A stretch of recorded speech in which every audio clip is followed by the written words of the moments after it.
Good morning, Conference. When I took on this job as Shadow Secretary of State for Health and Social Care, I did so in the knowledge that we have a huge challenge. Because even though we all in this hall have been treated by our National Health Service, and some of our families and friends' lives have been saved by our NHS, we all also have something else in common. As members of the Conservative family, we've all been accused of wanting to undermine the core principles of our National Health Service. So let me be very clear from the outset. The National Health Service will always be free at the point of use under the next Conservative government. And we'll strengthen it, harness it, and make it even better.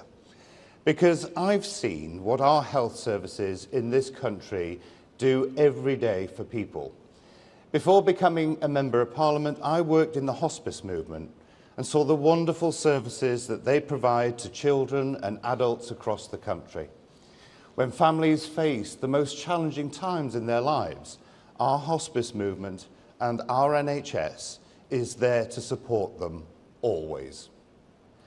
But let's look at what Labour and this Labour government has done in the last 14 months. Strikes, despite huge pay rises that Wes Streeting signed off on. Remember when he told us to get around the table? Well, perhaps he should listen to his own advice, because more strikes are threatened. And remember when they criticised NHS reorganisation plans? Well, they started their own reorganisation without any funding allocated to deliver it. Now, I'm not against reforming our NHS.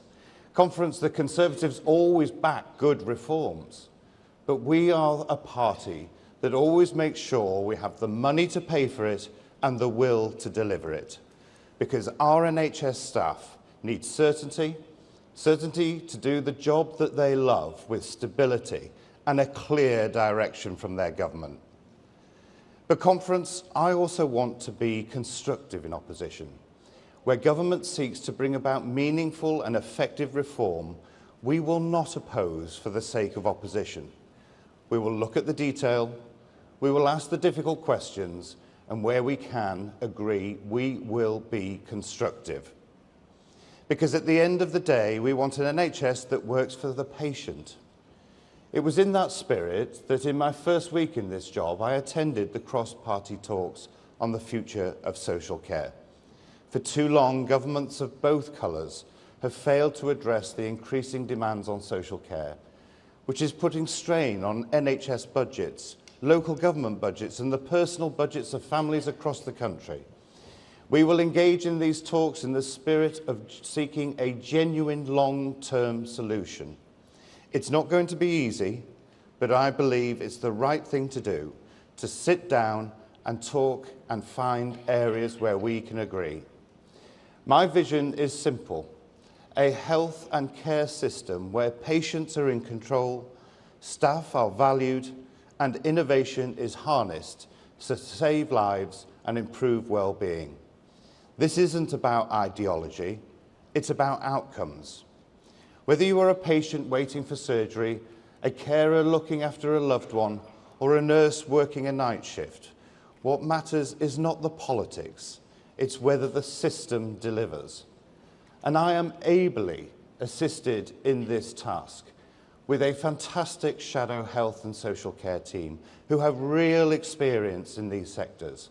So thank you to Dr. Caroline Johnson, Dr. Luke Evans, Lord Kamal, Dr. Neil Shastri-Hurst and Greg Stafford. Thank you.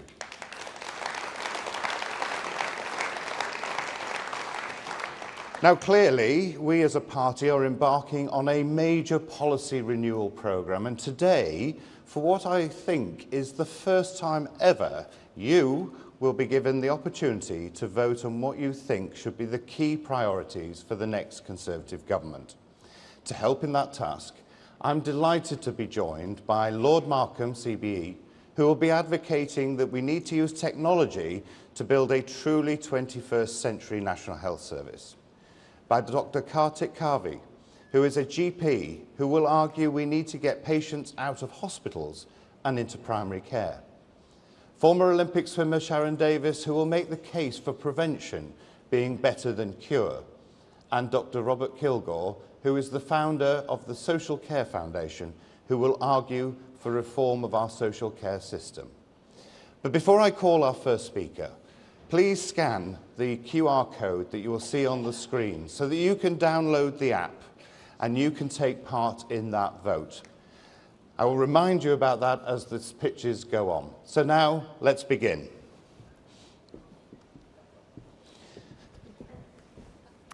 Thank you. So I believe I only have 2 minutes for my X Factor audition. So here goes. Please vote for me. Now, I truly believe that tech has the potential to really transform health in the same way that we've seen it happen in banking, retail, communications, and social media. And the good news is actually we're already doing a lot of this already. My proudest achievement as a health minister was to start us on this journey. 33 million people now have the NHS app. A quarter of them, 8 million of them, use it every month to get their medical records, get test results, make appointments. But we can do so much more. It really can be the front door to the NHS. When you think about it, when you see a doctor, you're relying on their experience, the cases they've seen, to diagnose you. When you're using technology, you've got every instance, every case ever happened, that record to make the diagnosis, which is going to be right for you and your circumstances. It will give you a much more accurate diagnosis and transform the way we access healthcare. I went the other day to get a mole checked out. My wife had been nagging me for ages, and I was expecting to strip down and everything. The receptionist got out a phone, took a photo, emailed it off, and I got my AI-based scan and results back, negative, thankfully, just like that. And that will just transform. It will transform the way we access health. And the good news is that we have the best data in the world to train AI, because AI is only as good as the data it rests in. And we've got 70 years of NHS data, GP appointments, hospitals, specialists, and you use that data to train the AI so it can read the cancer scans, it can read your x-rays, it can read your MRIs more accurately, quicker, and cheaper. But it can do so much more as well. Technology can give us precision medicines, personalized cancer treatments which will train your own immune system to attack the cancer cells in your body. Our data puts the UK in the pole position to transform healthcare and be the world leader in health tech and innovation, and the Silicon Valley of health tech, to the benefit of UK patients, UK startups, the economy as a whole. Please vote for technology. Thank you, Nick. I'm now delighted to ask Sharon Davis to come forward, former Olympics swimmer and, as we know, a passionate campaigner on physical activity, who will argue that prevention is better than cure.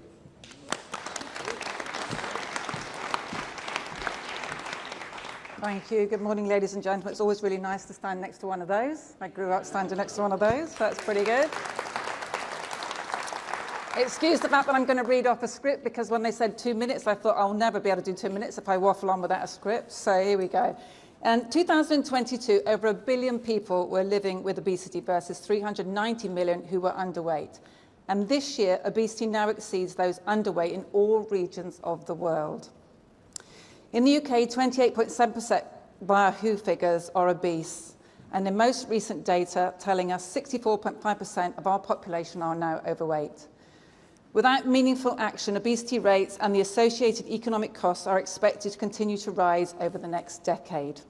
Nesta reported this year that £226 billion are lost per year to obesity, which is reducing the quality of our lives. 12.6 billion directly by the NHS, with a huge increase in type 2 diabetes, heart disease, and cancer. And here's a fascinating little fact, because I love them. The average Japanese citizen consumes 200 calories per day less than the average American citizen. And the truth is, we're going in the direction of America, not Japan. So what are those contributing factors? Well, of course, the change in food habits, food processing, and easy access to food has influenced unhealthy weight gain. Policies related to agriculture, urban planning, education, and marketing also play a significant role. The affordability and accessibility of healthy foods and opportunities for healthy exercise are often varied by income and region. Our jobs are more static, Our phones are rarely off, and our exercise habits have changed, but not for the better. Now, it won't surprise any of you that I'm a huge advocate for prevention rather than cure. It, of course, saves us money, but being physically active also boosts our energy levels, increases our feelings of confidence, and gives us pride in our commitment. The saying goes, a healthy mind is a healthy body, and that's proved without doubt the link between physical and mental well-being, and both are a huge challenge to society today. I know personally how much happier I feel when I haven't missed my regular training session, as I'm sure looking at all of you, you feel exactly the same. Local authorities are currently required to provide essential services, and proponents argue that sports and recreation should be included as a legal requirement rather than an optional service. You won't be surprised to know that I actually agree with that as well. Investing in leisure facilities is investing in our local community. Since COVID, we've lost over 400 swimming pools, a sport that I'm obviously passionate about because it can be done from cradle to grave and saves lives. Though on the national curriculum, it's not Ofsted checked, and in areas of deprivation in particular, nearly half of all our children are now leaving school not being able to swim 25 metres. We need to support more not-for-profit organisations in sport, connect to clubs and encourage more school sport, creating lifelong fitness habits. It's the biggest reason I still do exercise today. It's a good habit, I'm addicted to it, and I'm addicted to those endorphins which make me feel happier. We need to build non-traditional ways, cheaper and more eco-friendly sports facilities, make planning permission easier and offer free sessions for children, the elderly, those unemployed and the disabled. Investing in physical fitness and programs will improve mental and physical well-being, and it will save the National Health Service money. It will also create a happier and a healthier country, which is what we need.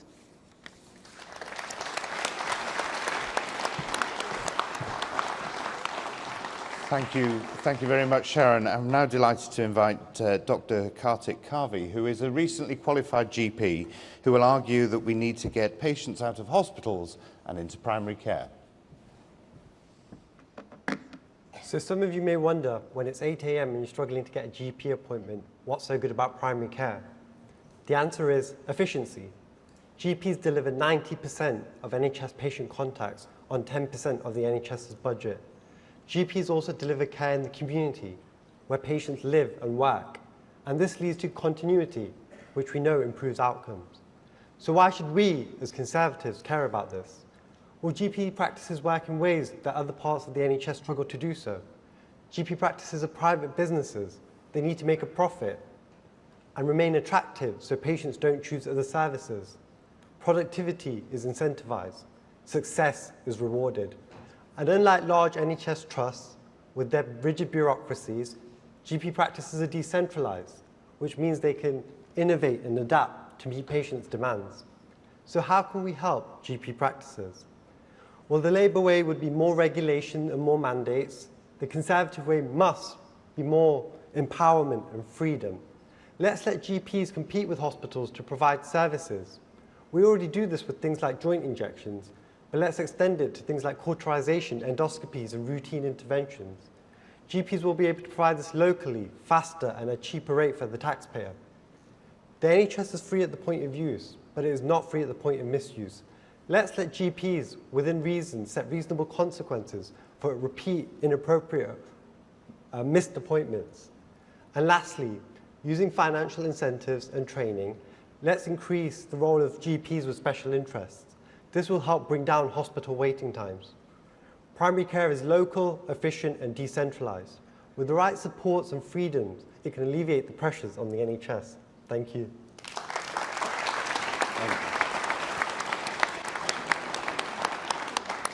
Just a reminder, we will be asking you to vote shortly, so if we can get the QR code up again, please do make sure that you scan on that, download that app, and we'll be ready for voting.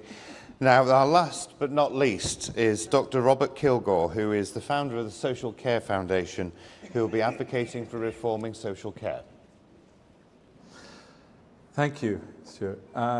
Good morning. I'm very pleased to anchor this illustrious quartet. I hope you're all having a good conference. Now, I've been working in social care since I opened my first care home in Scotland in 1989.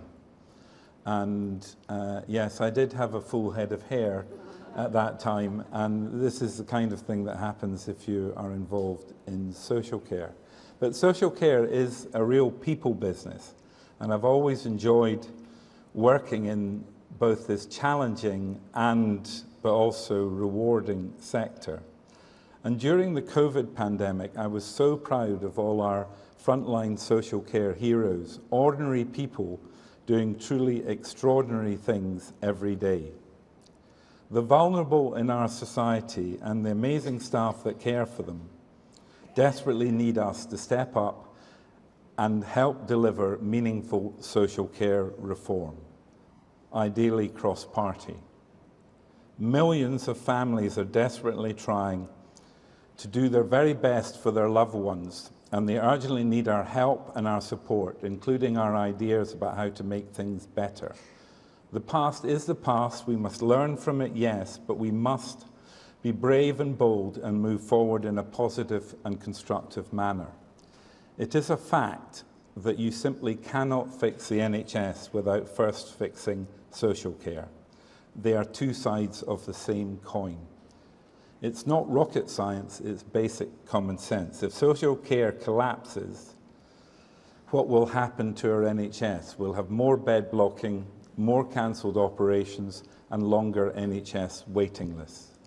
More conservative policy research is needed urgently in this area. We really must get on the front foot on social care reform.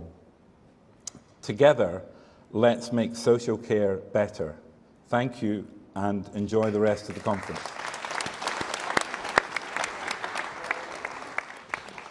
Well, there you have it. You've got those 4 pictures brilliantly delivered. So now is the opportunity for you to vote. Please, if we can get the code up again, just make sure you scan that and then vote. And we will. I'm not sure you can vote for yourself. What? Multiple times. Go ahead, go ahead. Look, whilst people are voting, I just wanted to... Oh, it's turning into chaos now. Multiple votes. Can't get the relay members, can you, these let's days? take a seat. I just thought, whilst people are voting, we've got a minute or two to vote. All of your pictures were really, really important. And I think the reality, whilst this is a bit of, this is good to do to see where people think, it's a combination of all of these things and much more, isn't it, that needs to be done. I mean, actually, technology, I think, is brilliant for prevention. Again, having your own personalised, likelihood of having cancers, heart disease, and the advice on the sorts of things you should do around your diet that you were saying, so you can prevent that risk of heart disease. They absolutely go hand in hand. Yeah, and in terms of, sorting out social care will also be a big... Yeah, I mean, all of this needs to just be integrated with the GPs at the centre of it. We need to use technology. We need to prevent people from coming to see us. And when they do see us, we need appropriate social care. So I think it is all integrated, definitely. And when people no longer have a clinical need to be in hospital, they must be out in the community, either at home with a home care package or in a care home.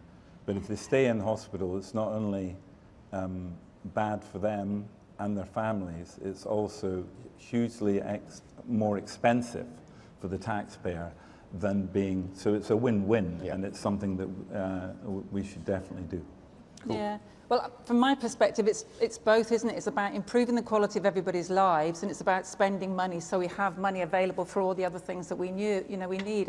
And prevention is the way to do that. We have a happier, healthier public, who have a better quality of life, and it's cheaper for all of us. Brilliant. Well, I feel like I'm sort of Simon Cowell now to say the results are in, and we're going to announce them. There we go. So prevention is better than cure has got 38%. Bringing the NHS into the 21st century is 29%. Future of social care 18%, and primary care 15%. Really interesting snapshot, but as we said, Look, all of this and much more has to work in tandem. And that's why my shadow team and I are really wanting you to get involved in this policy renewal programme.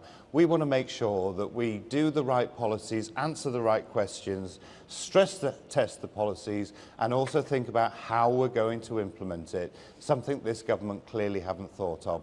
Thank you for taking part, thank you for being here, and let's look forward to building a great set of policies for our NHS and social care. Thank you.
Ladies and gentlemen, please welcome the Shadow Secretary of State for Energy, Security and Net Zero, Claire Coutinho.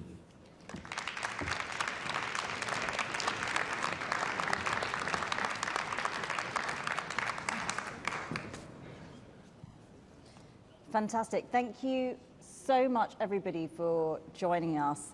It is very exciting that I think it's the first time at Conservative Party conference that we have a gender critical panel.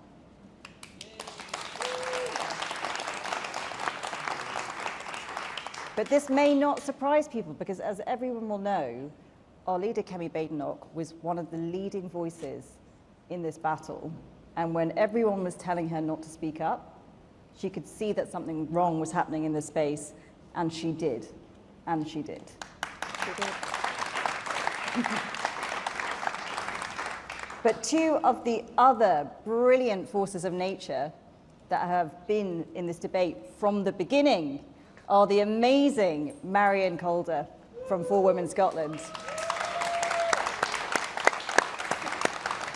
and Sharon Davies. And you will know them both. They have been so brave and they have won arguments. But what we're going to talk about today is where we are, what the Supreme Court ruling means, why the fight is not over, and what happens next.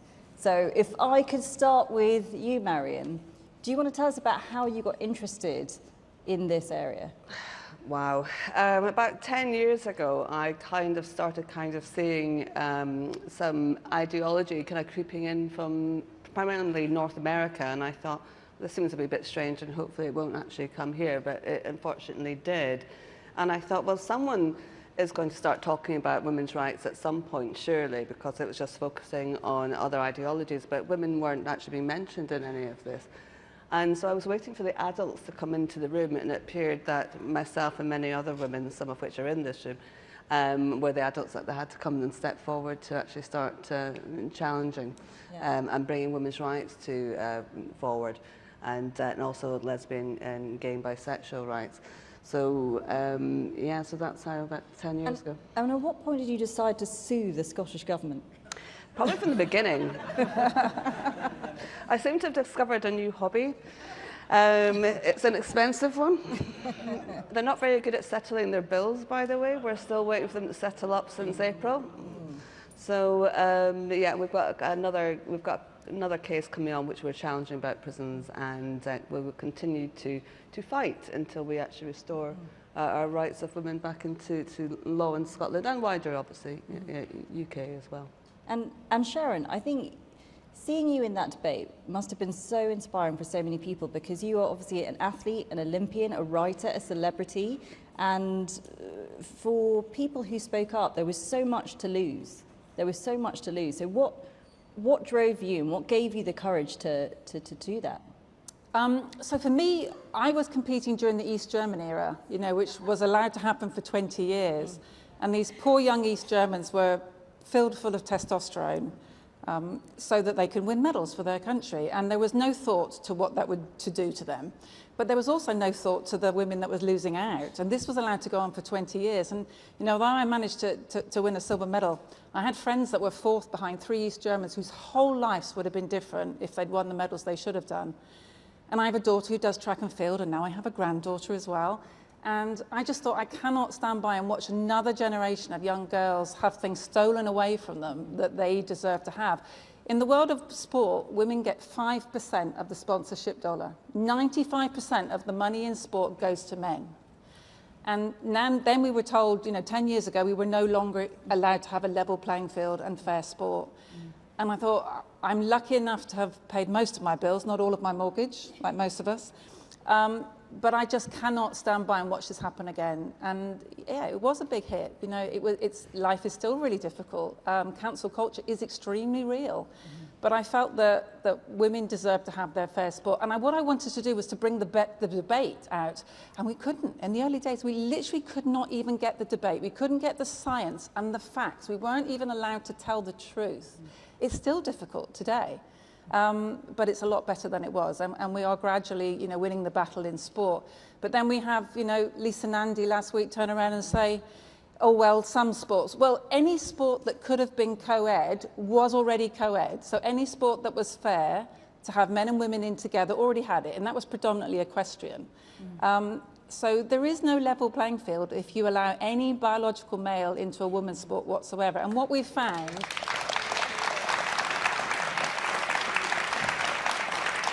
And what we found very dishearteningly as well, you know, it's been allowed to happen for a long time, but in sports like cycling and darts, billiard, pool, where there's money to be had, that's where we've seen the most.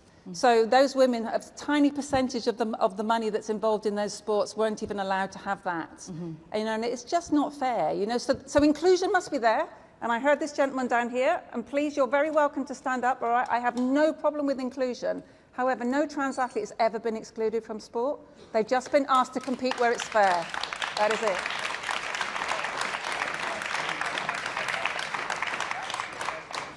But we cannot remove the biological advantage. There's not a single piece of peer-reviewed science in the world that says that we can remove the biological advantage. So why do you think women aren't entitled to fair sport? Could you just tell me, though, why do you think women aren't entitled to fair sport? Okay. But then we can't have fair sport if we have males, people that are biologically male in their sport. So you're taking away fair sport for women. And I will never, ever let that happen.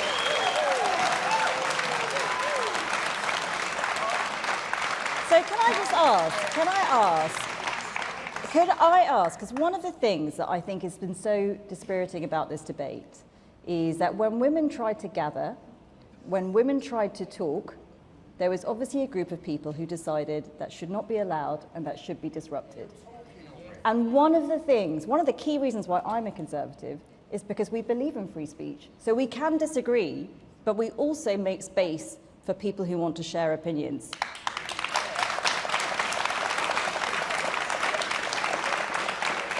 And I just want to ask these wonderful women, what happened to you at the beginning? Because when you were starting to raise concerns, Sharon, you had science on your side. You had facts, you had figures. You should go and look, I mean, I'm sure many of you already have, but you go and look at the reams of data that Sharon has.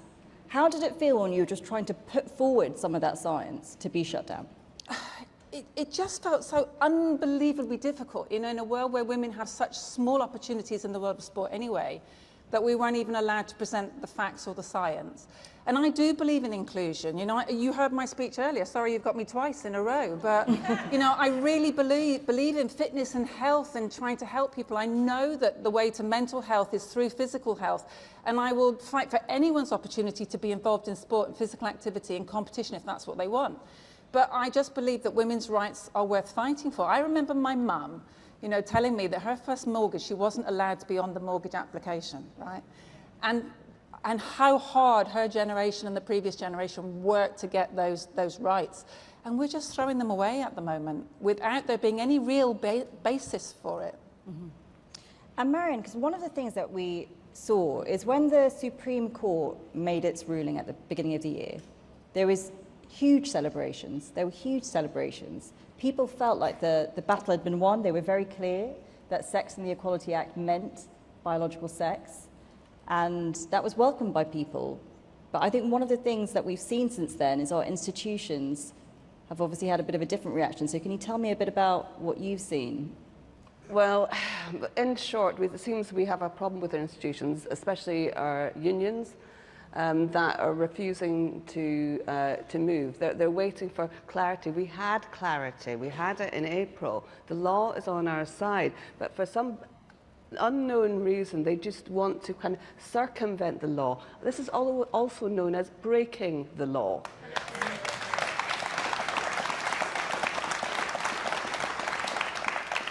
So the fight continues on. I mean, like I said, I have my new hobby with suing Scottish Government and other organisations, and they keep wondering who funds us. And I'm going, it's you, Scottish Government, because we keep winning the cases.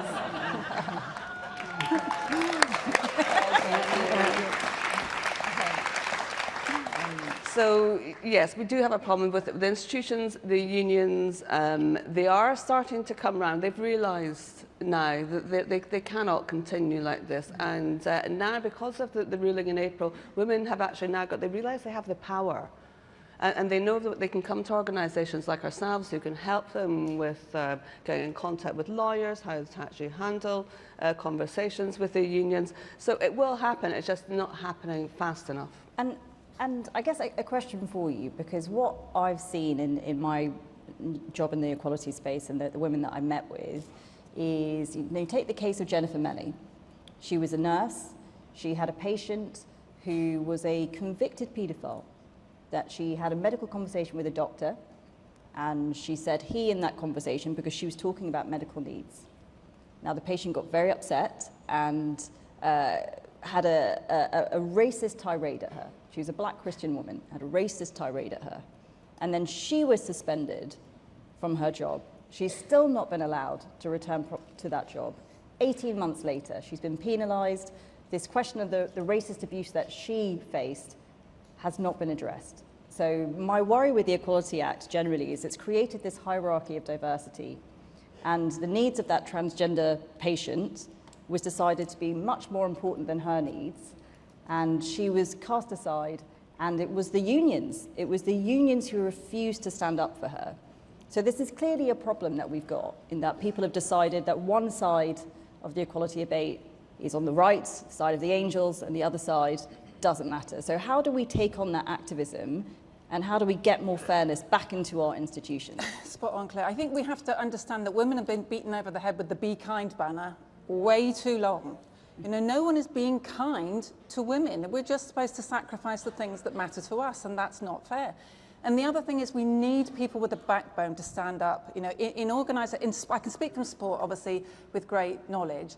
We had a lot of DEI officers that sat on boards in sport, and everyone sat there frightened to challenge them. Yeah. And they knew that what they were doing was wrong. They knew it was unfair, and I would have people come up to me every single day in the sporting world and tell me that they were on my side and it was right, but could I get them to speak out? And so we've got to grow a backbone in those boardrooms where people stand up for women's rights, women's equality, and women's opportunities.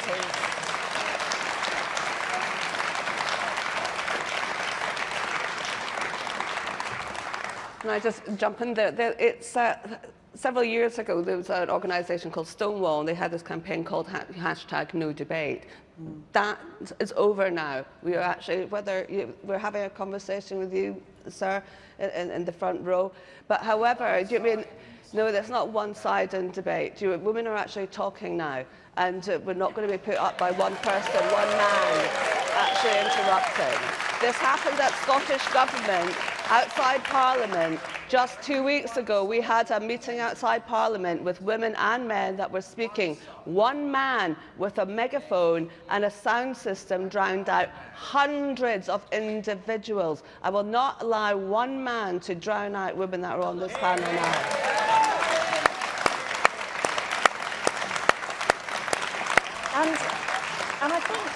I think the reason that it's important to do this panel and do it in this way is because it's a recognition. It's a recognition that for a long time there was no debate.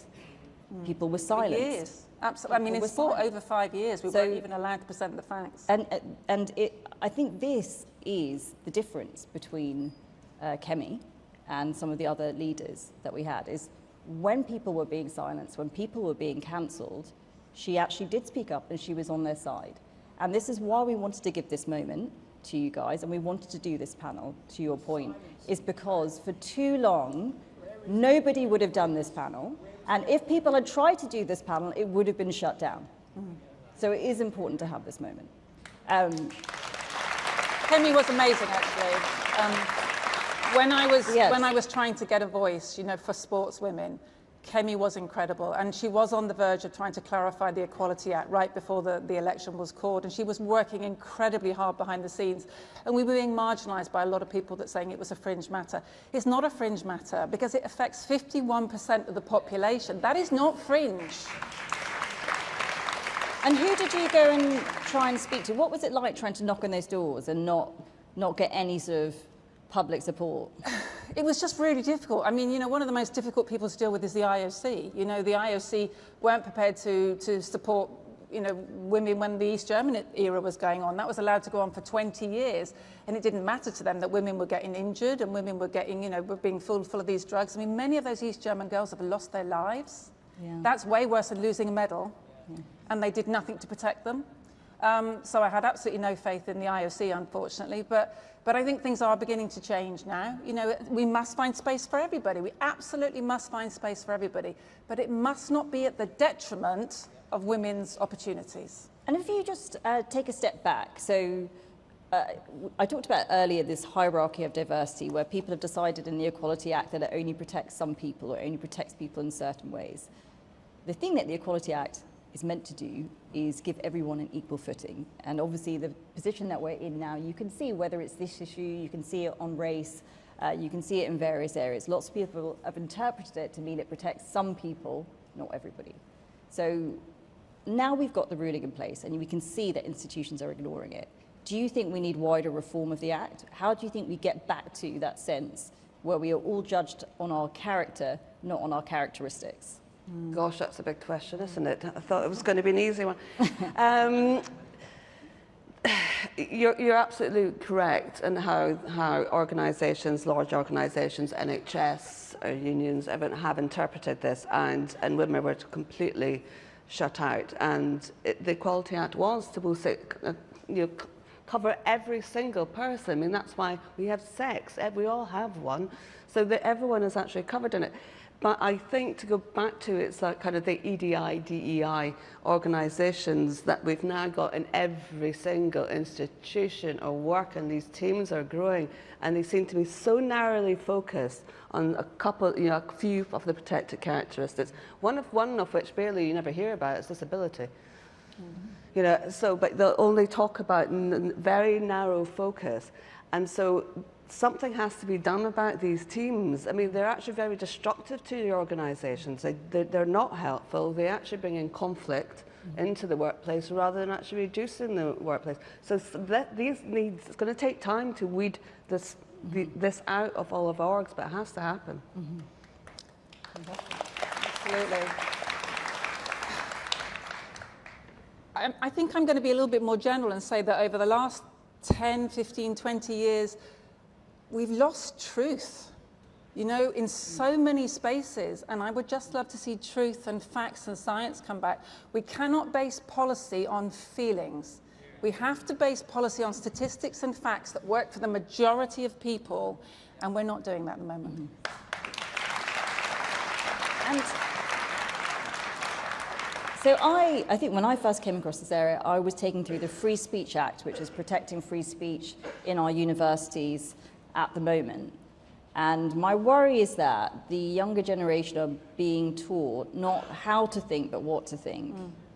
So how do you tackle that in schools? And how do you get back to that sense of what we want to give to you is critical thinking, not what to think? Gosh, critical thinking is a tough one, isn't it? Because that's what you seem to have knocked out of our young people. that ability to question and debate. And I think that closing down of debate was a huge problem with that. I mean, we've only got to look at what's been going on recently at the Oxford Debate Society and things. These people should be able to debate. If they've got a strong argument, debate respectfully and use facts to back it up rather than closing the argument down.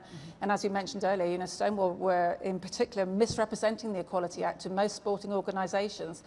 And they didn't even have, there was no comeback. So there was no sense of responsibility for the people that are misrepresenting the laws. And that is something that also has to happen. Responsibility, that's gone out the window. And I wanted to also ask you guys, so we've obviously got an enthusiastic and engaged audience, which is wonderful to see. What are you going to be doing next? Because there's so much to still take on. We've talked a bit about what's happening in our institutions. I know, Sharon, you've got a huge amount of stuff still to do in sport. So what next? How can they follow you guys and watch the fight continue? Well, we all work with each other. We all try very hard to back each other up because it's been a lonely world and it's been quite a difficult world. So we do try to support each other quite a lot.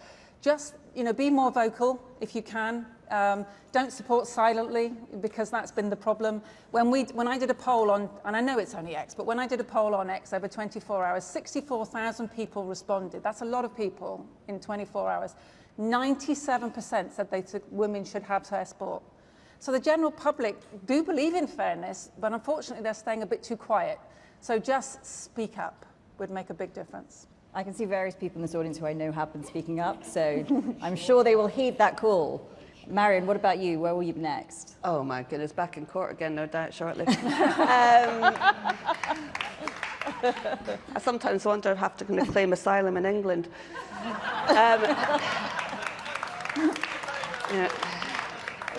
Will I be allowed back over the border this evening? Nicola Sturgeon might be standing there with her book ready to thump it on my head. Well, we'd love to keep you if you want. No, we will just keep campaigning it in Scotland, but with our wider UK colleagues across the whole of the UK. Mr. Sharon stated there are lots of different groups that are setting up now and have been over the past few years, so we do engage. But again, just what you're saying, it is the public that need to actually start engaging. Just have a conversation with one person every day, whether it's a colleague, a neighbour, a family, taxi driver. There is not a single taxi driver in Edinburgh that's not had their ear nipped by me. And just actually say, did you see this in the news today? What do you think of this? And taxi drivers see it all. So yeah, just have that one conversation. Just be a wee bit braver. Yeah, and maybe try not to teach our young girls that they're second class. Because I think so many of them are being taught that they're supposed to be passive and everything they do is supposed to come behind somebody else. Our girls are just as entitled to opportunities and success as our young men are. And I think that was I think one of the most damaging things in terms of the debate. When you had women who were raising concerns, whether it was in rape centres, whether it was in prisons, whether it was in changing rooms, so often they were told they were the problem. Yeah. And actually their worries were not as important as the worries of someone else. What happens that is reinforces women something which is in self-exclude. society. Yeah. So rather than cause a fuss, they stop going. They stop going to their swim classes or their yoga classes or their private sessions, whatever it is. They stop going into the change rooms or wherever it is. I mean, I had two lovely older ladies that for years have been going to a women's-only swimming class, and one lady caught a bus every morning, and then after she met her friend, did her class, then went for a coffee, put the worlds to right, went home again. And it was a big thing every single week, and it was the only thing she really did. And they had this gentleman that was decided that he was going to change in the changing room, and they tried to change under their towels. They got so uncomfortable, and they just stopped eventually because nobody would support them. And it just breaks little stories like that. Another story was an 11-year-old girl came home from school, said to her mum, today, because there was one young boy that was identifying as a girl, the headmaster decided to run mixed races all day, and not one single little girl had won a race on sports day. And so what message are we giving our little girls? We're telling them they're not worthy, and that's wrong. It's just so wrong. Yeah. And I think, that's the thing we saw again. People were labelled, they were cancelled, they were smeared, they were hounded out of jobs. And that's why I know this party will always stand against it. Because you might have a different opinion, great. But what we will never do is shut down people's opinions.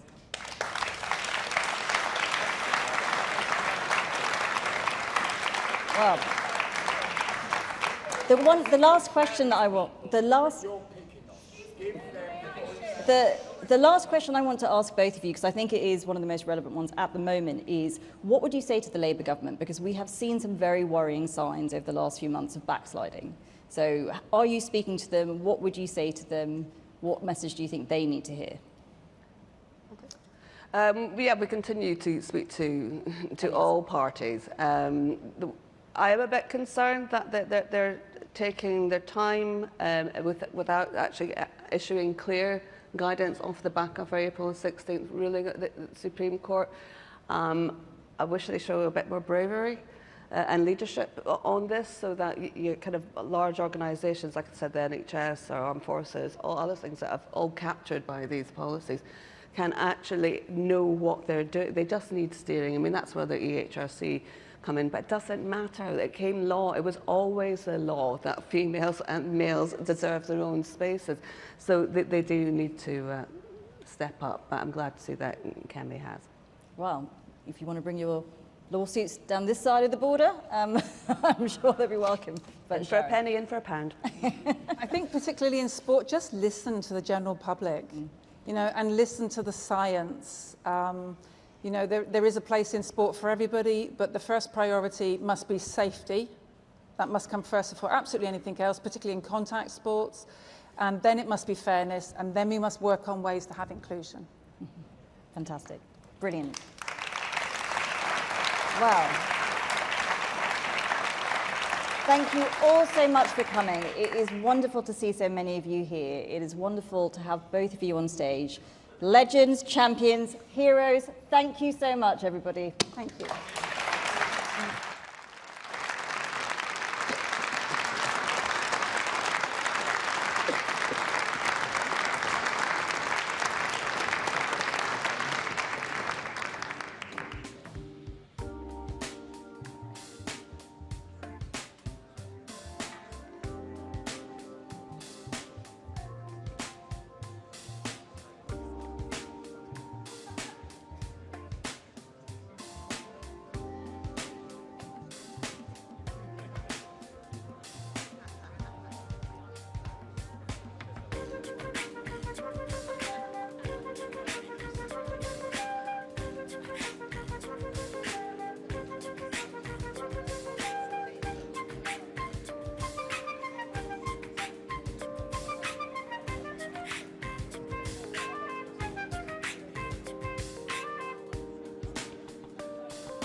I had hoped that during the common stages of this bill, the government would listen to the vast number of respected voices from the education sector who have warned repeatedly that this ill-thought-through bill is nothing short of a disaster for education standards in this country.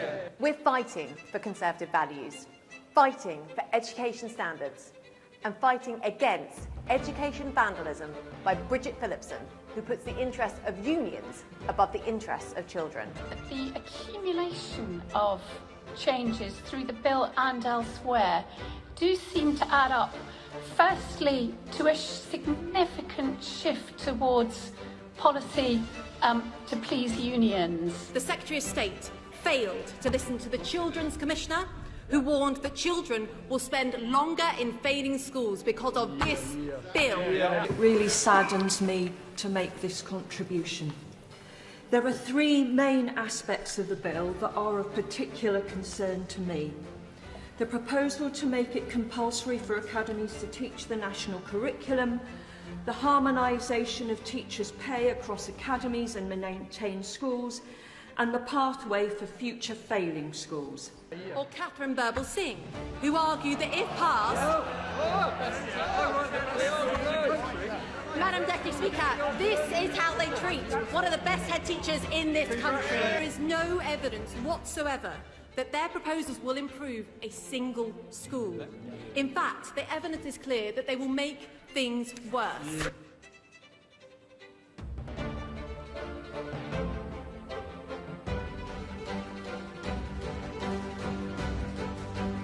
Ladies and gentlemen, please welcome the Shadow Secretary of State for Education, Laura Trott.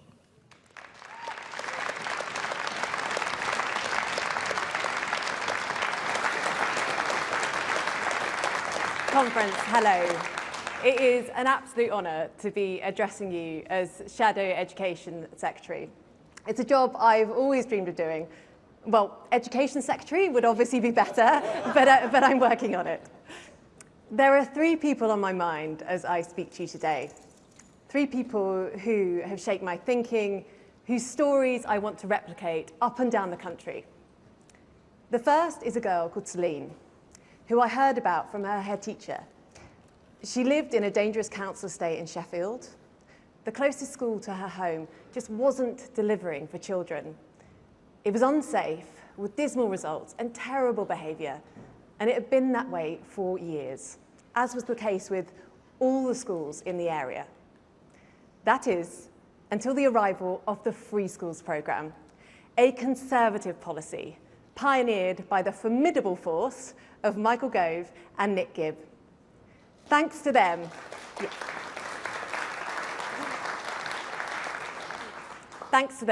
a brilliant head teacher called Dean Webster was able to establish Mercia School.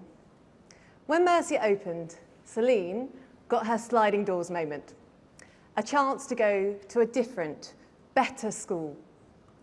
When she started at the new school, the head teacher, Dean, went to visit Celine in her flat.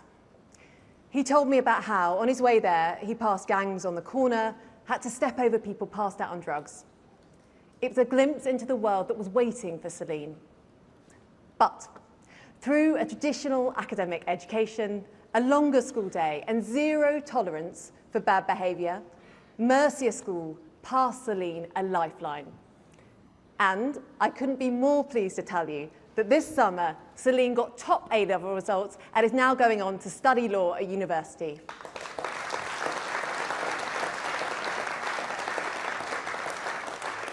A brilliant school set her on a very different path.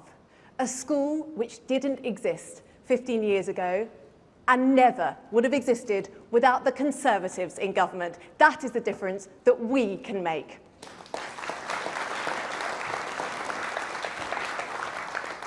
The second person whose story I would like to share today is a young boy I met in Ilford.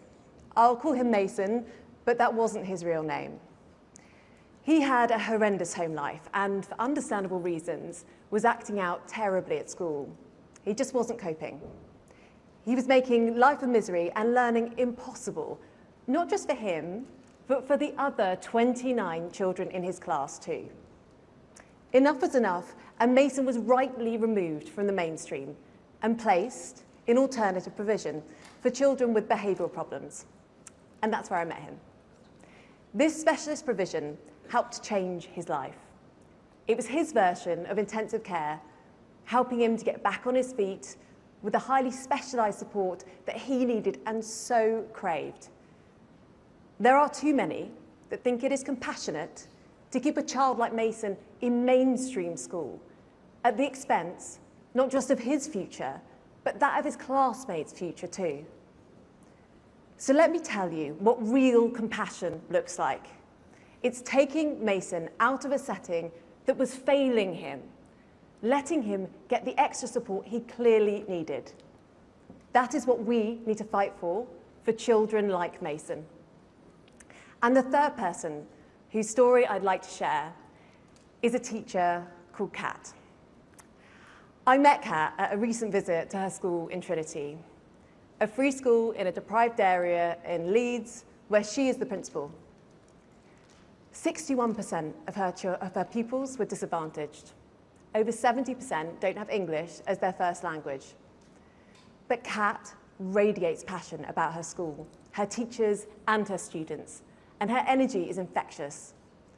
She was rightly so proud of the curriculum they have developed, the high standards of behaviour that they expect from every student, the results that they are seeing every day, which far outstrip anything previously achieved in the local area.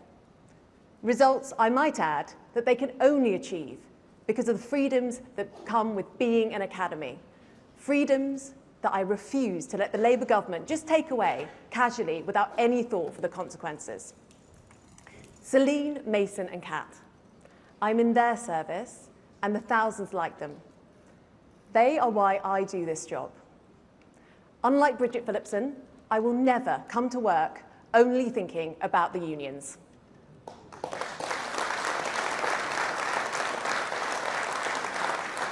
Conference, we know that this party, the Conservative Party, is a true party of opportunity. We know it's not about where you come from, but where you're going. You shouldn't be defined by who your parents are or where you were born, but by your ideas and what you have to contribute. That is why the Conservative Party is a party of opportunity. We, the Conservatives, never succumb to the soft bigotry of low expectations because we believe that every child should have a chance in life. And reforming schools unleashes opportunity, plain and simple. But it's not enough just to believe in public service reform. The inconvenient reality, and other parties might want to take note, is you actually have to have a plan to deliver it to. And that is exactly what the Conservatives in government did. An Academies Act passed in 77 days. Hundreds of new free schools, thousands of new academies, a rigorous curriculum, high-quality technical education, tougher exams, better teaching standards, phonics, a stop to grade inflation, calculators and exams thrown out, millions more children in good and outstanding schools. That is what the Conservatives did in government.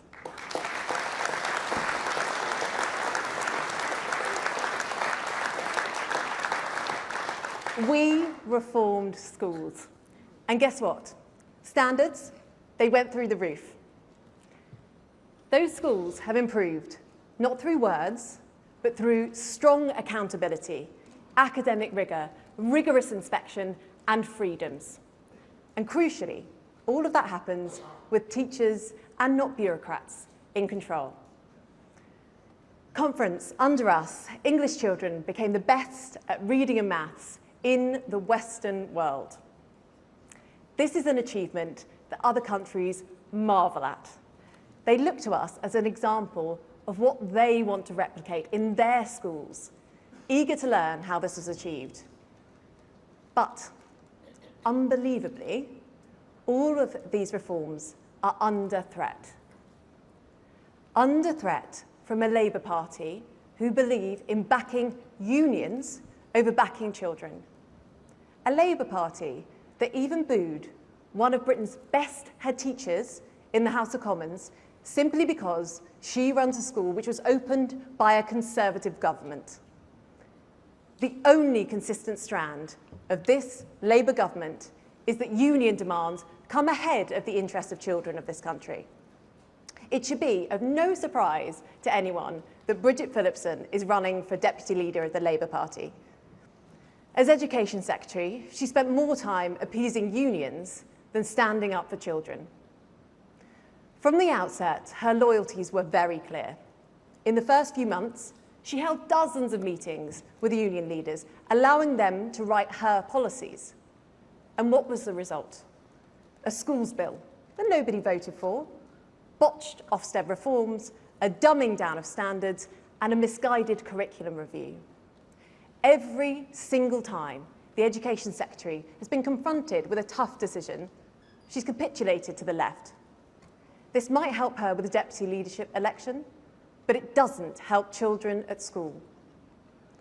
In all the chaos that is going on in the world, we have to just stop and realise the extent of damage that Labour are doing to school children.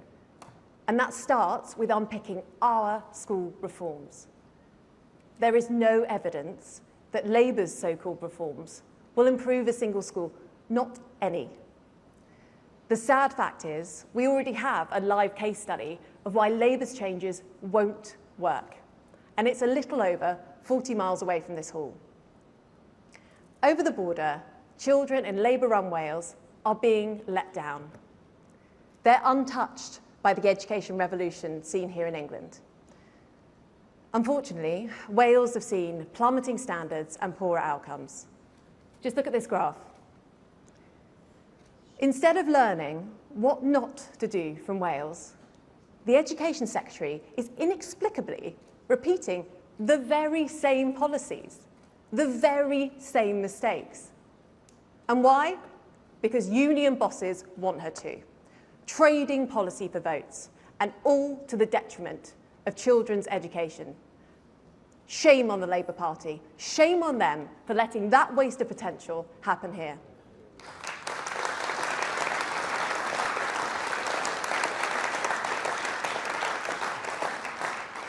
Labour are turning their backs on everything that we know improves schools, everything that people in this hall have worked so hard for, everything that Celine, Mason and Kat need.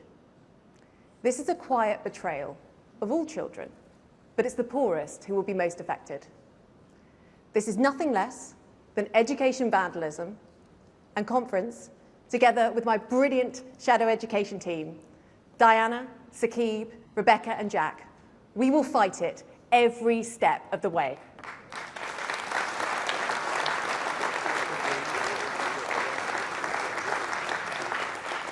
Let me turn now to one of the key problems facing schools, behaviour. We must make sure that every child who goes to school is given the chance to learn from excellent head teachers and without fear for their safety. I went to a good comprehensive with some brilliant teachers to whom I'm extremely grateful. But I also saw the consequences of bad behaviour. I can tell you, being at a school where teachers are sometimes locked in cupboards, things are thrown in the classroom, and fights break out in the hallway does not make it easy to learn, or for teachers to teach. The truth is that children cannot learn if they're stuck in a chaotic environment where bad behaviour runs rife. You would think that this is obvious, but not, it seems, unfortunately, to the Labour Party. Sadiq Khan thinks that when you bring a knife into the classroom, you shouldn't be expelled.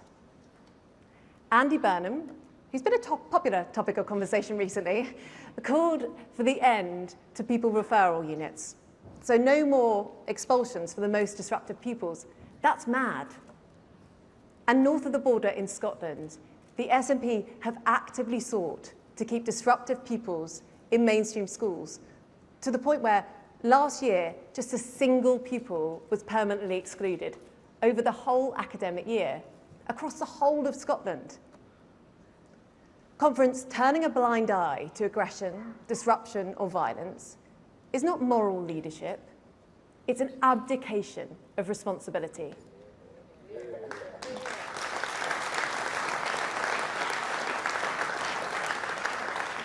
Pursuing inclusion at the expense of order is the opposite of compassion.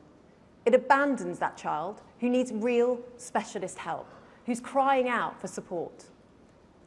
So, instead of this left-wing nonsense, we have a blueprint to improve discipline, building on the work of the last Conservative government. It starts with being honest about the need for permanent exclusions. We can't shy away from setting clear boundaries for excluding pupils when they've been extremely violent or are carrying a knife. This is not about giving up on those children. It's actually the opposite. Children must learn that actions have consequences. That's just how the world works. So, under the Conservatives, our policy is simple. One knife, and you are out. If you assault a teacher, then you are out. If you sexually assault someone, then you are out. If you've been expelled from not just one, but 2 mainstream schools, then it's clear that mainstream classrooms just aren't for you. If children bring knives into the classroom, they shouldn't be there. If they are violent, then they shouldn't be there. And under the Conservatives, they won't be there.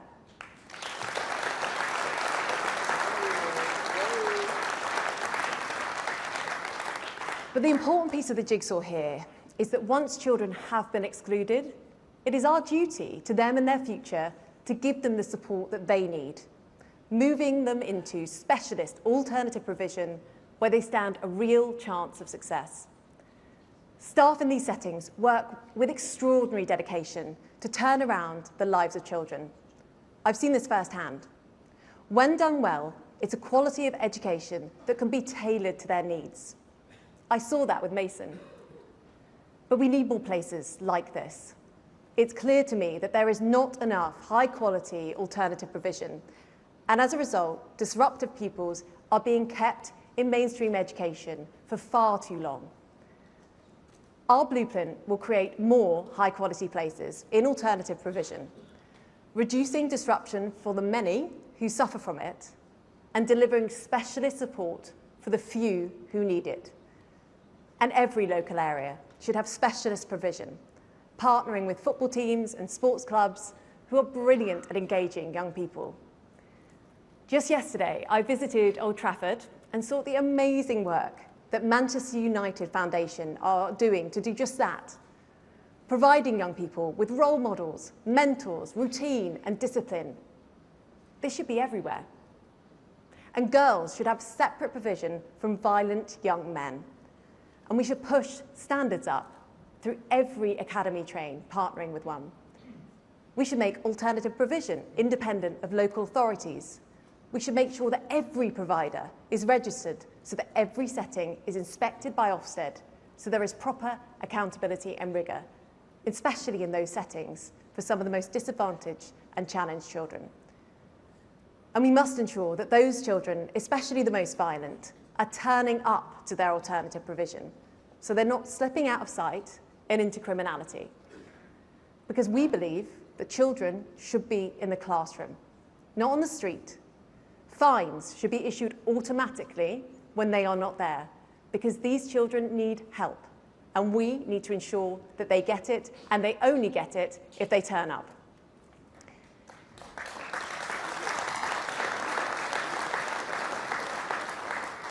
If we do all this, we can show compassion for those who need it the most, not by some false inclusivity that damages everyone, but by challenging and actually fixing the behavioural issues. Now let me come on to another problem that is causing behavioural issues: smartphones. Time after time, teachers have told me that smartphones are one of the biggest causes of bad behaviour. The government's own research show that they disrupt nearly half of GCSE classes every single day. Look abroad. In Portugal, schools that banned smartphones saw a huge drop in bullying. Australia, Norway, Finland, France, all tightening restrictions on smartphones. Meanwhile, Labour just ignore our call for action. The single biggest thing Labour could do right now to improve behaviour is to get smartphones out of the classroom.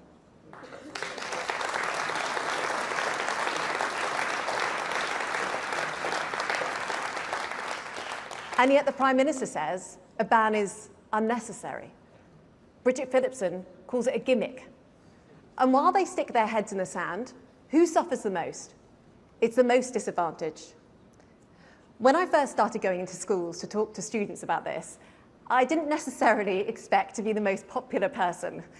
Taking away smartphones from teenagers is not something that you think would go down particularly well.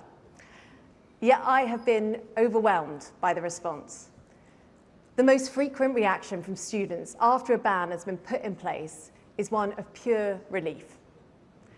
I will never forget the face of one boy who told me that it made him feel safe. Young people don't want this to be an issue that they are having to deal with. They want the adults to sort it out. So I'm speaking directly to Bridget Phillipson now. For goodness sake, just get on and do it.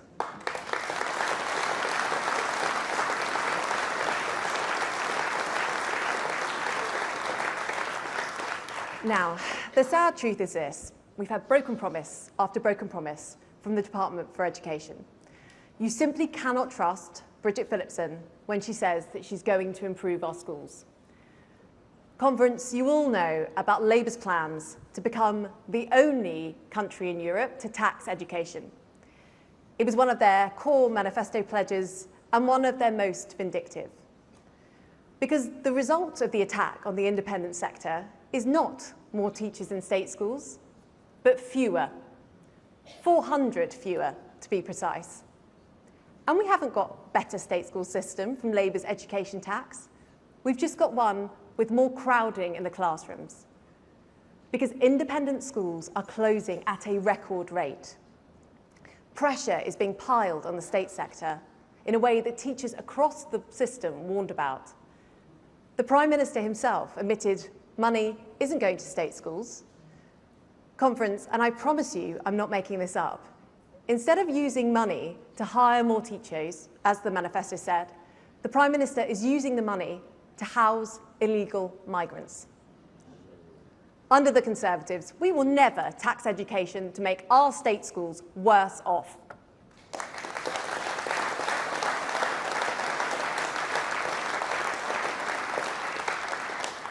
Conference, as I have laid out for you today, by blindly following trade union orthodoxy, Labour are taking us backwards. It took real courage and conviction for us to get those school reforms through 15 years ago. Headlines of the local papers at the time read, "Hands off our failing schools." Unions were allergic to the change, competition and accountability. Decades on, and now Labour's stated ambition in their so-called reforms is to create more consistency in the education system, not excellence. In practice, that means levelling down across the board. In recent decades, parents and children have voted with their feet. Bad schools closed, good schools thrived. That is the strength of choice. Those are Conservative principles in action. The Labour Schools Bill rips that apart, handing local authorities sweeping new powers, not only to block good schools from growing, but even to stop an outstanding school from keeping the same number of pupils. This is madness. It risks shattering life chances for some of our most deprived children. We know that turning failing schools into academies is the single most effective way of helping children. Yet Labour will keep children trapped in failing schools for longer, denying them the opportunity that they deserve. This will be Labour's record. This will be Bridget Phillipson's legacy, and that is why we must fight them all the way. Fight the education vandalism of Phillipson, who puts the interests of unions above British interests, above the interests of Celine, Mason and Kat. Teachers deserve better. The next generation deserves better. Our country deserves better. It is the Conservatives who have reformed education for the better before, and we will do so again. Thank you.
Ladies and gentlemen, please welcome the mayoral candidate for Hampshire and the Isle of Wight and serving Police and Crime Commissioner, Donna Jones.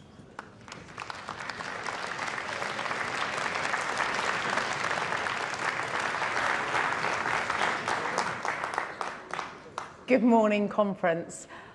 I've had the privilege of being elected under the banner of the most successful political party in the world, the Conservative Party, not once, but 5 times.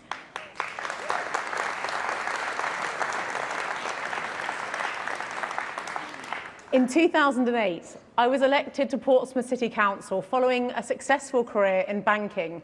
And just 6 years later, in my mid-30s, I was the first woman to become the leader of the City Council. But more importantly, I was the first Conservative leader for 25 years.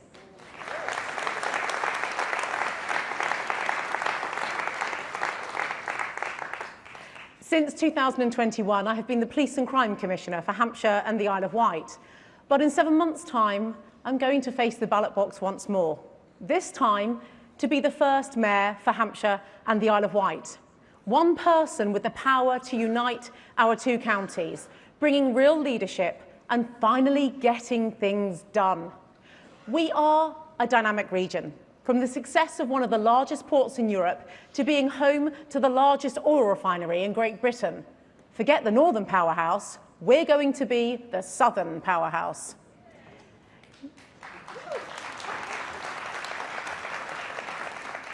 And yet we do need a single voice to speak for us, to champion investment and to fight our corner into government. So I'll be an outward-looking mayor, one that backs business, rewards work, protects what we love and gives people a genuine say in how their communities are run. But prosperity means little if people can't get around easily. So I'll end the war on motorists, fixing our roads and making travel quicker. I'll introduce free parking in our town centres to help our high streets and small businesses. And I'm going to fine contractors for every day that roadworks overrun.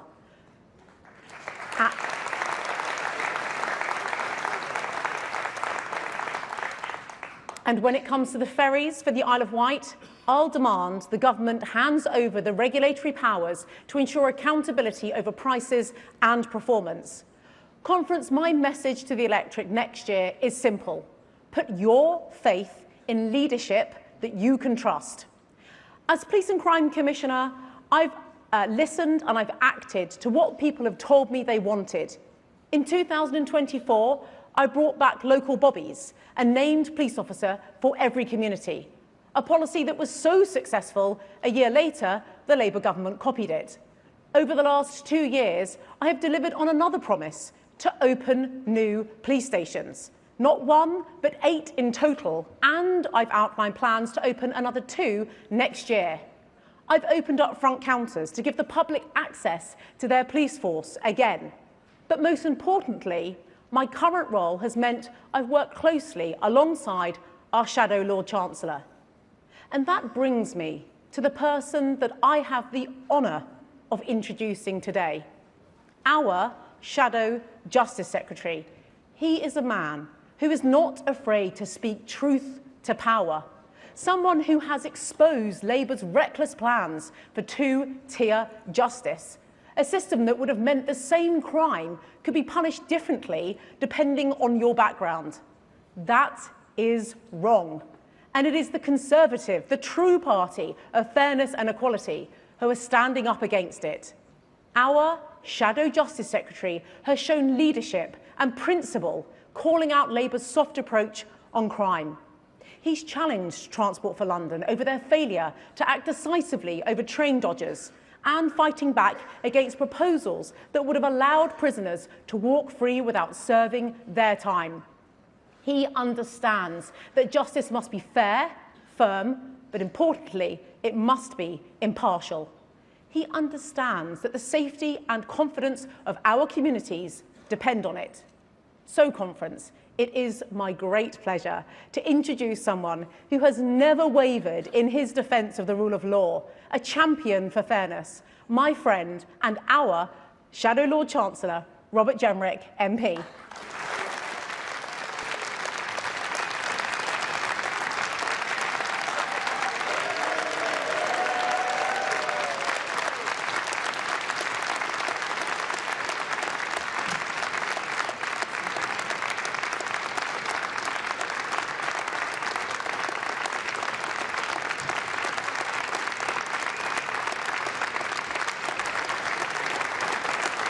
Thank you. Well, hello, conference. And it is great to see you all today. Isn't Donna brilliant? Look, conference, we are going to get Donna elected as the first mayor of Hampshire and the Isle of Wight. Forget the King of the North.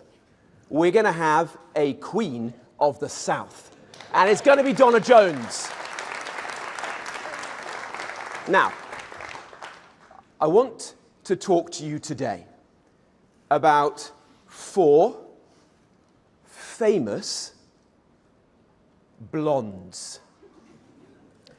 4 famous blondes who tell the story of the predicament that our party is in today and how we're going to get out of it.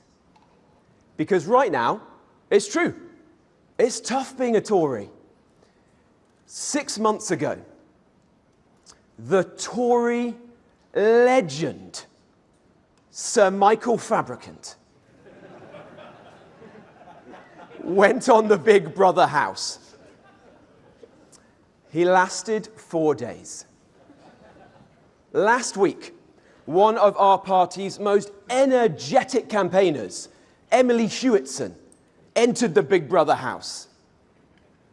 She lasted 11 hours. She didn't even get to spend the night. And now, conference, I've heard that a 3rd Tory blonde is in negotiations to enter the Big Brother house. Liz Truss. But the negotiations have broken down, conference. She's asking to be paid by the minute. Too soon, perhaps. Too soon. Look, I'll come back to the blondes in a moment. But, conference, it's not all doom and gloom right now. Last month, I received some good news, courtesy, surprisingly, of Angela Rayner. Keir Starmer's emergency reshuffle, otherwise known as, remember, Phase 2. Anyone remember that? Well, I think Keir Starmer would like to forget it as well. Anyway, it led to a great privilege for me. I now shadow a new Justice Secretary, David Lammy. Now, David Lammy has a somewhat checkered past. You might recall his appearance on the BBC's Celebrity Mastermind. David Lammy, Celebrity Mastermind. You do not need to be a lawyer to know that that is a violation of the Trade Descriptions Act.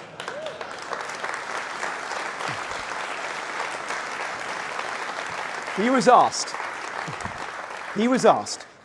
which famous blue cheese is paired with port?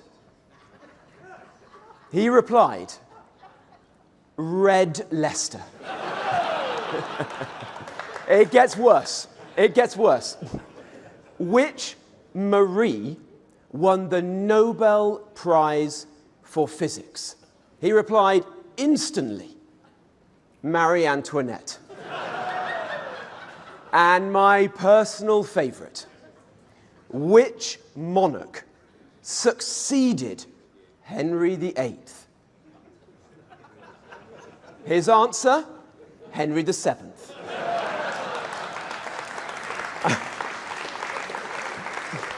I'm not sure Mastermind was the show for David. Perhaps he could try Pointless. He would work as both a contestant and an answer. But look, in all seriousness, it is great to be here in Manchester, in the proud, historic city of Manchester, a city that has given our country so much, but which has also suffered great tragedy. Most recently last week, when Heaton Park Synagogue was attacked. It was an attack on all of us. Thoughts and prayers, yes, absolutely. But I don't know about you, but I'm fed up with platitudes. We've had enough of those, haven't we? I believe in justice and action. Whilst other parties have waxed and waned, I am so proud that our party, the Conservative Party, has always stood with our Jewish community. And under Kemi's leadership, I know we always will.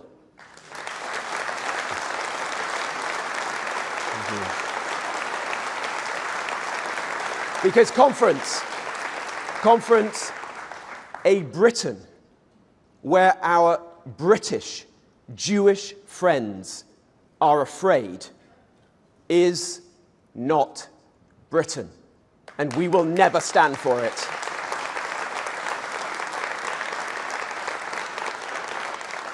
Now, next year is the 30th anniversary of another devastating attack on Manchester. The IRA unleashed the biggest bomb to explode in England since the Second World War. In more recent times, long after the Troubles ended, IRA members used so-called human rights laws to sue the British government for compensation, while dragging our soldiers through the courts. To stop this injustice, the last Conservative government passed the Legacy Act. We took the side of our brave servicemen, the side of the victims, and above all, the side of the decent people of Britain. We refused to give in. That is something everyone in this room should be truly proud of.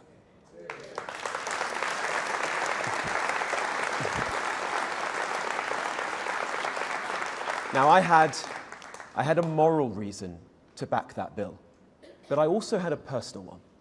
Like most Saturdays, my nan and granddad, Ivy and Sid, were here. They're in Manchester city centre when the bomb went off. And we heard about it back home on the radio, and we had an anxious couple of hours whilst we waited until finally we heard that my grandparents had arrived home safely and weren't hurt. Fast forward to today, and elderly veterans who risked their lives to protect us from terrorists like those who bombed this city face spending their dying days being dragged through the courts. Why? Because Labour wants to repeal our Legacy Act. It is shameful. Let that sink in. The last generation's heroes betrayed by this generation's sellouts. It's not right. It's not justice. And conference, never on our watch.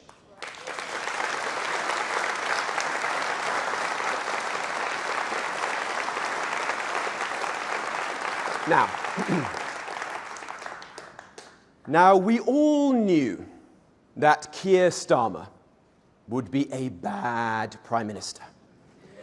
But I don't think anyone anticipated he would be this bad.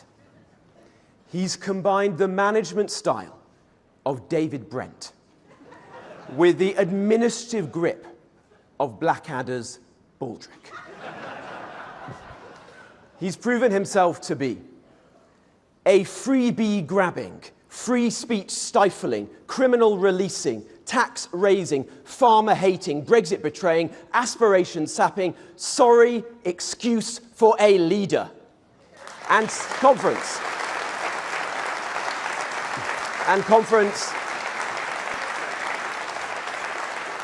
this is someone who makes a hole in the air look substantial. Peter Mandelson appear trustworthy, and Mr. Bean looked like a model of competence and grip. But despite all this, and this might surprise you, I think we've got reason to be optimistic. And that's because, in ways that matter most profoundly, the fantasists, masquerading as experts, are seeing their myths busted. The people got it right, while they got it wrong. Wrong on mass migration, wrong on free speech, wrong on net zero, wrong on two-tier justice. Make no mistake, the old order, it's collapsing. For too long, the chattering classes drowned out the voice of the people. Our job, conference, is to make sure that the people's will prevails. But it won't be easy. It won't be easy. Because right now, the gap between the government and the governed is wider than ever before.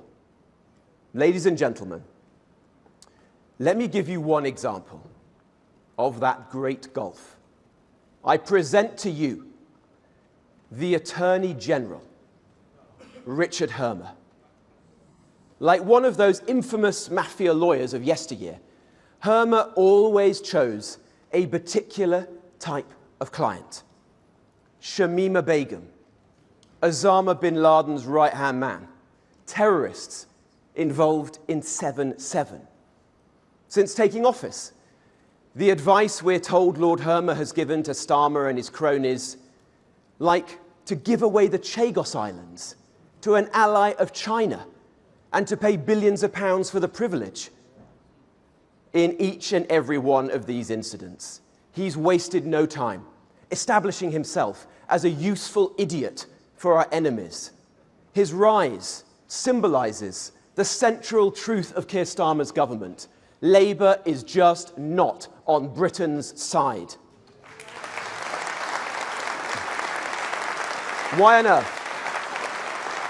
Why on earth? Thank you. Why on earth would Britain's Attorney General change the law to enable our country's enemies to sue the very government that he represents? Well, it makes more sense when you realise that another of Lord Hermer's old clients was, you guessed it, Gerry Adams. Gerry Adams. Not long ago, a man with his past would have had no place in mainstream politics. Now he sits around the cabinet table and he influences the biggest decisions about our country. The same cabinet table that the IRA tried to blow up in 1991. Shame on him, and shame on the man who appointed him.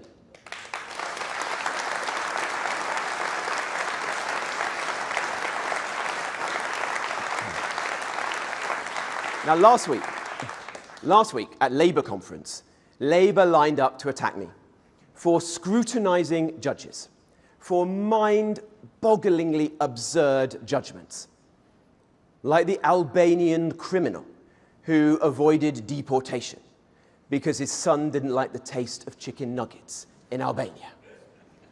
Labour just don't get it. They don't get it. They really don't. Now, you might be wondering, what have I got in this box? Well, don't worry. I'm not about to do a Michael Fabricant tribute act. This is actually serious. For those of you at the back of the room who can't see, I have here a judge's wig. It's something we should all respect and revere. When a judge dons a wig, it signifies the transition from their everyday personality, their identity, to that of a legal arbiter. It's a visual representation of the judge's role as an unbiased mediator, focused solely, only, on upholding the law and delivering justice. An unbiased mediator.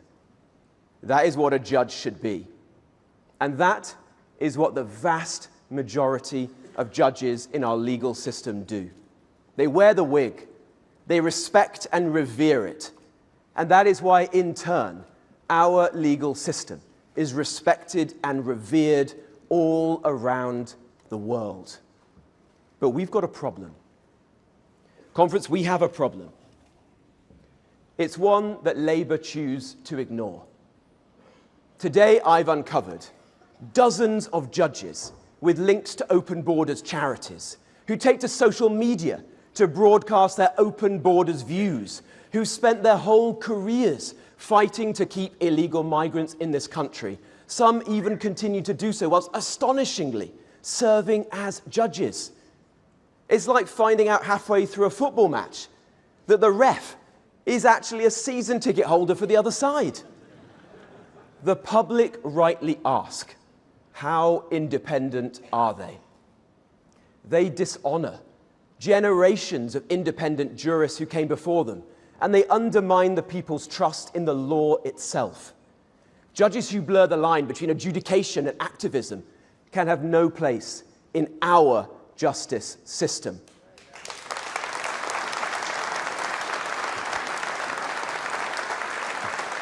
Which is why we won't just tinker with a broken system and reform immigration tribunals. We will abolish them once and for all. And we won't stop there.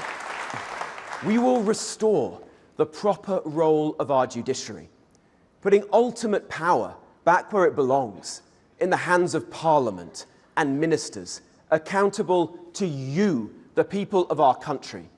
So I can announce today that we will restore the office of the Lord Chancellor to its former glory.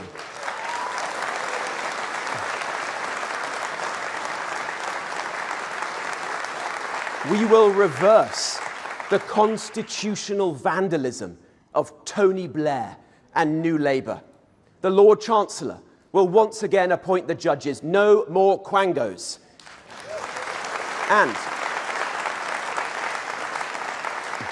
And they will be instructed never to permit political activists of any political hue to don the wig ever again.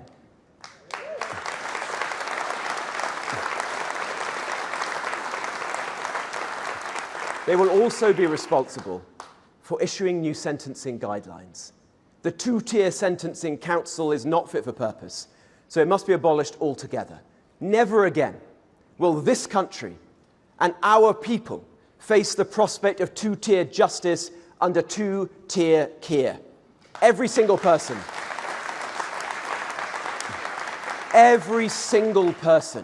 treated exactly the same.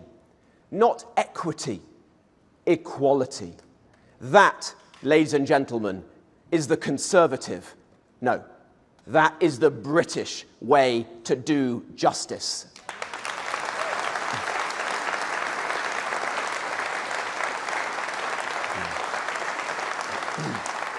Now, I know you are all wondering, who's the fourth blonde that I mentioned at the beginning? The one who will point the way to how we recover the fortunes of our party. Is it Margaret Thatcher? Not this time. Is it Boris Johnson? No. Lord Heseltine. Bear with me. As you can imagine, Michael Heseltine and I do not agree on everything. But he told me that when he was a young man in opposition back in the 1970s under Margaret Thatcher, he would wake up every morning and he'd ask his wife, how am I going to fight fight Labour today.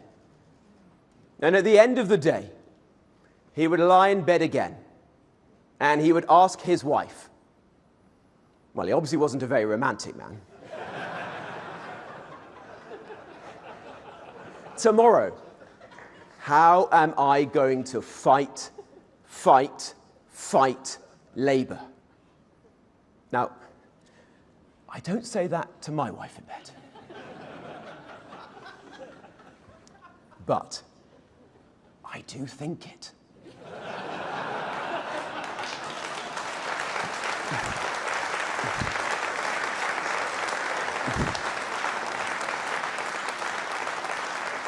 And that is what each and every one of us must do. Fight this failing Labour government. Fight for the future of our country. And when we fight, we win. Like forcing Sadiq Khan to go after those fare dodgers who blight the capital, stopping two-tier sentencing rules and guidelines, and ensuring there is equality before the law for everyone. And most importantly, led by Kemi, shaming the Labour government to ensure there is a full national inquiry into the rape gang scandal.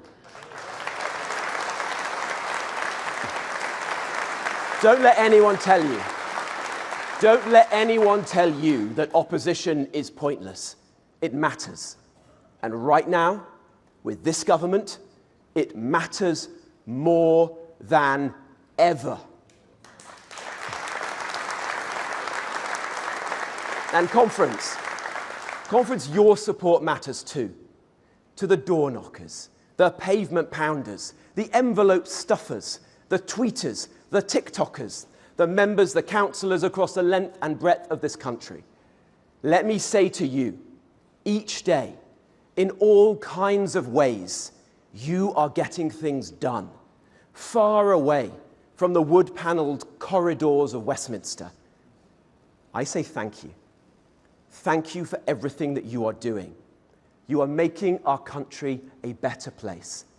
And please, though it may feel tough, don't ever forget what you are doing for all of us right now. Thank you. Now we all know that feeling when you've eaten too much and you simply think, enough.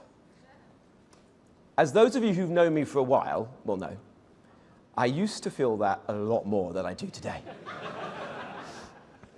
But speaking to people out in the country, I think the British people are using that same word, enough.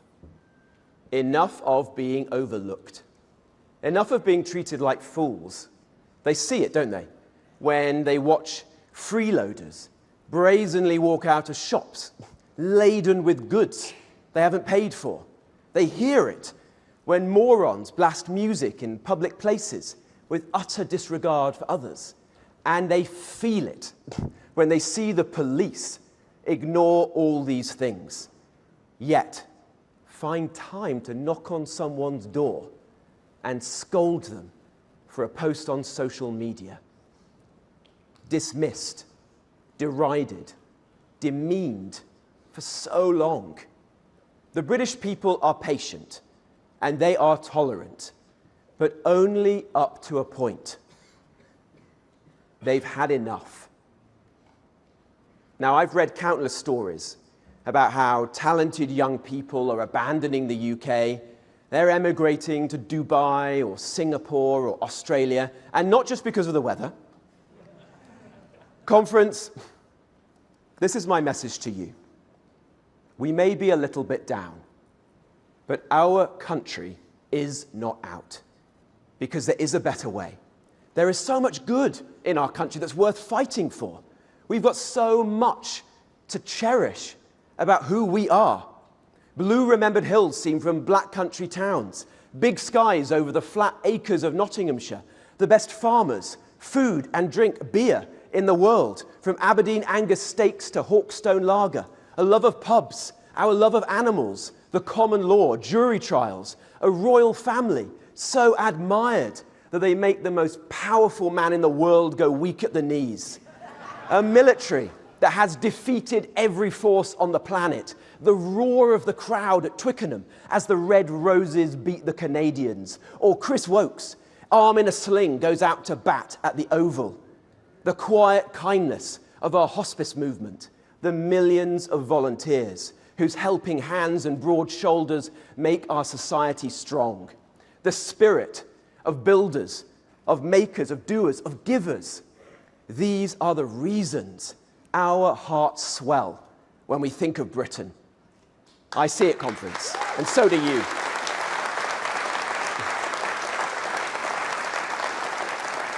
I see it when I travel around our country, even making the occasional video. I've developed a Michael Portillo-esque knowledge of Britain's motorway service stations. So if you're watching, hello to my friends at Greg's, at Peterborough North Services. You might see me later this week. But above all, as I've been visiting communities, I've asked a lot of questions. And I'm telling you, out there, the spirit is strong.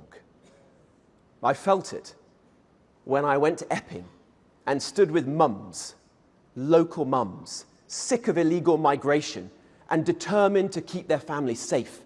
I felt it when I went out with tradesmen, gas fitters like my dad, sick of their livelihoods being wrecked when scumbags break into their vans and nick their tools and sell them in plain sight at the local car boot sale. I felt it when I talked to folk putting up flags, sick of their identity being sneered at. The collapse of the old order is in sight. A new one is coming because the British people are fighting back. And conference, there's absolutely nothing that Labour can do to stop them.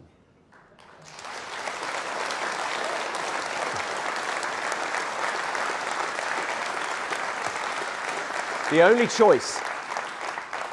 choice we have is whether we have the spirit to fight with them. Are we going to quit when the going gets tough? No. Are we going to dig deep and fight like never before? Yes. How long will our battle last? As long as it takes. Because Britain, for all its present flaws, is too precious to lose. Let me not see our country's honour fade. Let us see our land retain her soul, her pride, her freedom. Conference, every tide turns. I can feel Britain's fortunes turning. So let's pick ourselves up. Let's dust ourselves down. Let's draw on Britain's greatness to make it greater still.